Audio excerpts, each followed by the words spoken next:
मुंबई विधान भवन परिसरामध्ये बॉम्ब असल्याची धमकी देण्यात आली। बॉम्बनं विधान भवन उडवून टाकण्याची धमकी देण्यात आलेली आणि आता मुंबई विधान भवन कार्यालयाच्या अधिकृत साईटवर अज्ञात व्यक्तीकडून धमकीचा ईमेल पाठवल्यामुळे एकच खळबळ उडाली आहे। धमकीचा ईमेल आल्यानंतर पोलिसांनी विधान भवन परिसरामध्ये सर्च ऑपरेशन सुरू केलेले आहे। सध्या विधान भवनामधील कर्मचाऱ्यांना बाहेर रोखण्यात आलंय, तर सर्च ऑपरेशन होईपर्यंत कुणालाच आत सोडलं जाणार नाही असं पोलिसांकडून स्पष्टपणे सांगण्यात आलंय। सध्या अर्थसंकल्पीय अधिवेशन सुरू असून मुख्यमंत्री उपमुख्यमंत्री अनेक व्हीआयपी या परिसरात येत असतात, त्यामुळे पोलिसांकडून शोध मोहीम आता सुरू झालेली आहे। या संदर्भात आता आपण उपमुख्यमंत्री सुनेत्रा पवार यांची प्रतिक्रिया समोर येते, आपण पाहूया।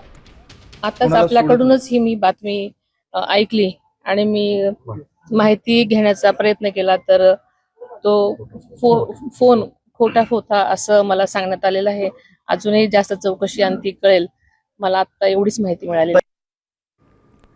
तर राहिलं सुनेत्रा पवार यांच्या प्रतिक्रिया आपण पाहिली, त्यांना सुद्धा नुकतीच माहिती मिळालेली आहे। नक्कीच गणेश, आपण पाहतोय तिथे श्वान पथक पोहोचलेलं आहे, यासह बॉम्बशोधक पथकही पोहोचलेलं आहे, त्यामुळे विधान भवन परिसरामधली थेट दृश्य तुम्हाला आपल्या स्क्रीनवर बघायला मिळत आहे। विधान भवनाला बॉम्ब उडवून देण्याची धमकी ईमेलद्वारे देण्यात आली होती। आमचे प्रतिनिधी गणेश आपल्याला अगदी सेकंदाची तिथली माहिती देतात। विधान भवन हे आपण सत्तेचं केंद्र मानू शकतो, कारण की महाराष्ट्रातल्या अनेक मोठमोठे निर्णय तिथेच होतात। सध्या आपण पाहतोय तिथे विधान भवनामध्ये बॉम्बशोधक पथक पोहोचलेलं आहे, विधान भवनामध्ये ते पोहोचलेले आहे। सर्वांचे आय कार्ड्स वगैरे बघून आणि पूर्ण तपासणी करून त्यांना आता विधान भवनाच्या आतमध्ये सोडलं जात आहे। तिथल्या प्रत्येक गोष्टीची माहिती आपल्यापर्यंत पोहोचतेय। हा ईमेल नक्की कुणी पाठवलेला आहे, हा खोडसाळपणा आहे की खरंच असं काही आहे, या संदर्भातली माहिती सुद्धा आपल्याला लवकरच समजणार आहे, कारण की पोलिसांकडून याचा कसून शोध सुरू आहे।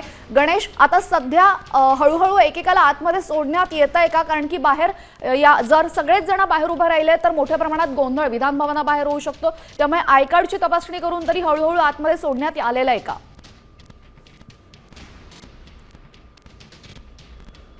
मी ही थेट दृश्य आहे ती खरं तर दाखवणार आहे। काही महत्त्वाचे जे काही कर्मचारी आहे त्यांनाच फक्त आता आतमध्ये आहे ते सोडलं जात आहे। पूर्णतः त्यांची तपासणी आहे ती केली जाते। आपण हे थेट दृश्य बघतोय की ही खरं तर विधान भवनाच्या आतमध्ये येताना हा जो भाग आहे खरं तर हा ठिकाणी आहे ती तपासणी होताना पाहायला मिळते।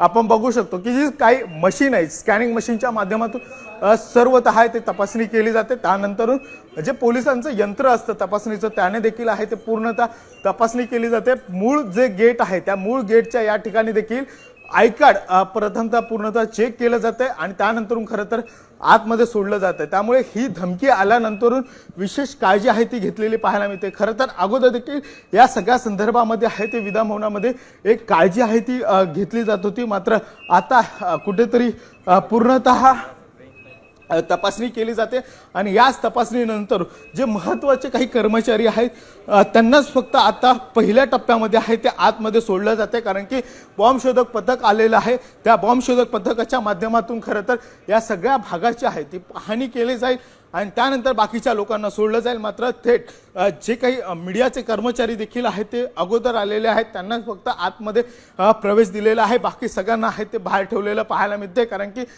जे काही मोठ्या बॅग असतात खरं तर या सगळ्या बॅगची तपासणी होते। तर दुसरीकडे विधान भवनातलं हे खरं तर 17-18 माळ्याची एक इमारत आहे, ती सगळी इमारत देखील आहे ती पूर्णतः तपासली जाईल, कारण की एक महत्त्वाचं केंद्र आहे, सध्या अधिवेशन आहे। त्यामुळे या ठिकाणी सगळे मंत्री मुख्यमंत्री त्याचबरोबर सगळे आमदार देखील आहेत ते या ठिकाणी असतात आणि त्यामुळे एक विशेष काळजी आहे ती होताना पाहायला मिळते।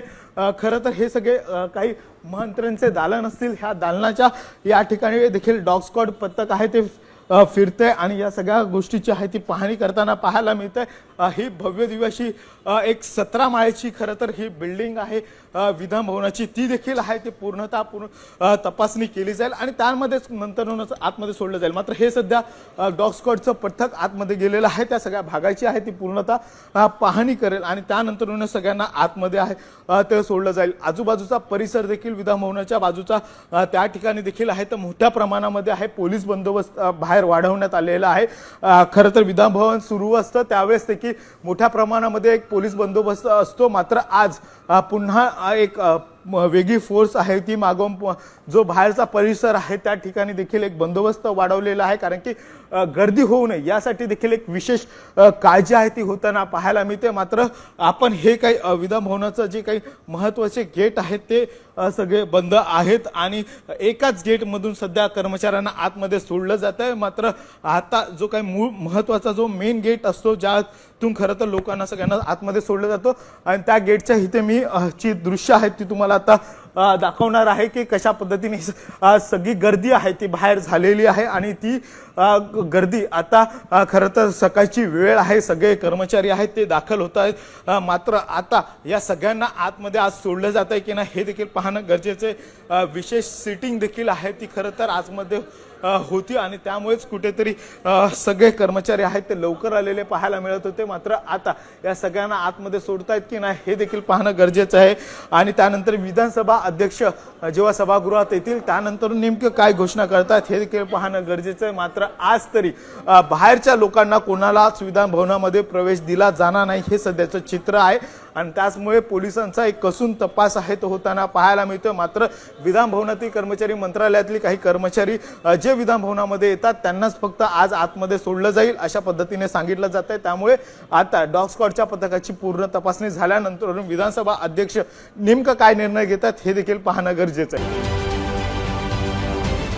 महाराष्ट्रातील सर्व बातम्यांचे विश्वासार्ह व्यासपीठ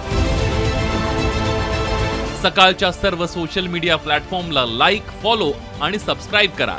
तसंच सर्व नोटिफिकेशनसाठी बेल आयकॉन प्रेस करायला विसरू नका।